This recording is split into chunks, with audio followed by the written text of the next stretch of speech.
you'll start to see what happens to the ice. It started out as water has been on the earth for billions of years.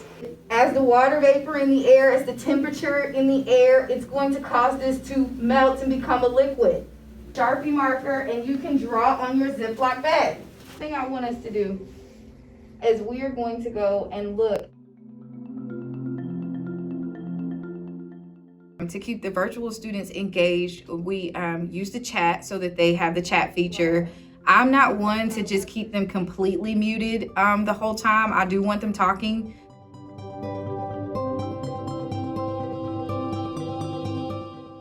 I want these kids to learn. And I know that they are facing, insurmountable challenges having to learn this way, especially the ones that have remained at home.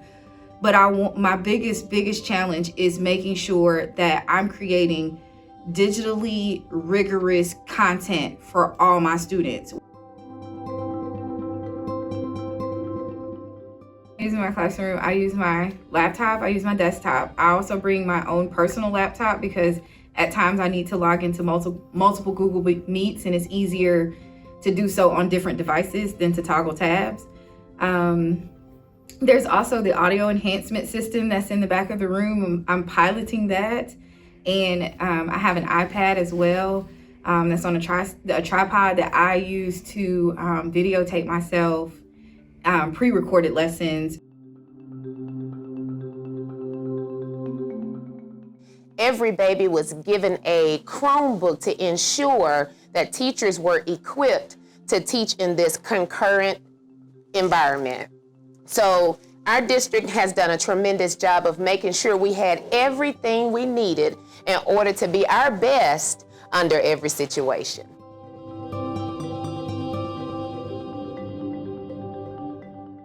I mean, the school district has done a tremendous job of making sure every school has enough facial shields, masks, hand sanitizing stations, decals to help us with social distancing.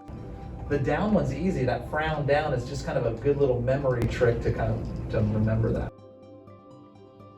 It's a big challenge. I kind of treat them almost like a hybrid, like you're really kind of at home, but you just happen to be in the building with me. But they have the advantage of that eye contact and a chance to kind of like wave in that. But most of the way I keep everyone engaged is I try my best to plan lessons where you're actively doing something and you're not just sitting and listening.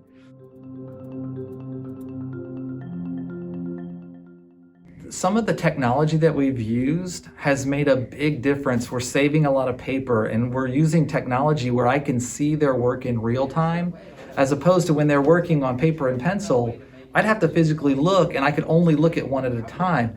Some of the systems that we've come up with where you can see like all the work at once and you can see the pacing and things like that.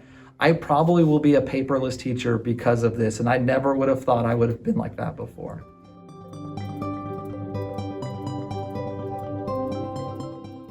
I don't know who's going to end up watching this video, but if you're watching this video and you're not in education, I just hope you recognize that the kids are good and they're learning. We think that learning is me telling them what to do, but sometimes learning is just how they're experiencing things. And so like, I don't want people to worry and think, oh, we're in trouble. They didn't learn anything this year. I think our kids are learning a lot more than we give them credit for. Did you go back and look and see which one you missed? Was it the same one as yesterday?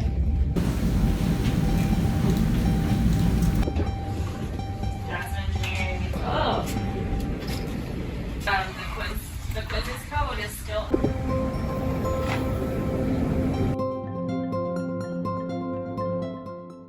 I feel like the students are handling the challenge a lot better than some of us adults. Kids are very adaptive, and as long as the expectation is set and the standards are set, a lot of the students are performing at their best in a smaller face-to-face setting. So, the students that are in our classrooms, there's a smaller number of them. So we're able to help more one-on-one, and so they're excelling. And then we have a lot of students at home that being at home on a computer is exactly what they've dreamed of, and they're excelling at home as well.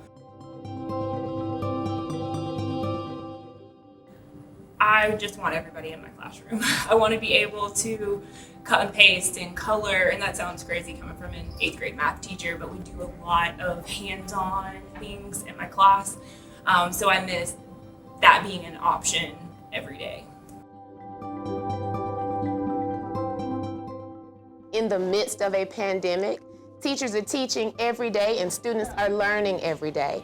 We continue to be a family. We continue to be brave in these uncertain circumstances, and we continue to move forward with hopes of brighter days.